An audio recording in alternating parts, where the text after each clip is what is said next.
మరో కథను అనుసరించి ఒక బాలిక భూస్వాముల ఆకృత్యాలను భరించలేక ఆత్మహత్యకు పూనుకుందని, కొన ఊపిరితో ఉన్న ఆమెను కలకాలం బతుకమ్మ అంటూ గ్రామ స్త్రీలు దీవించారంట.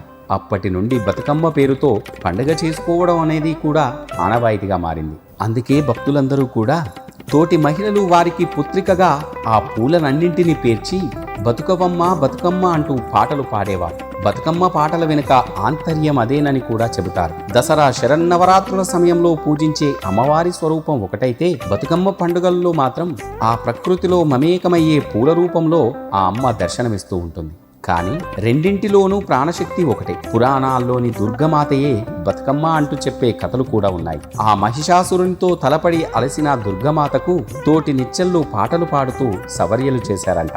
అలా అమ్మవారు అక్కడ కొంతసేపు సేద తీరి ఆ తరువాత మహిషాసురుణ్ణి సంహరించిందంట.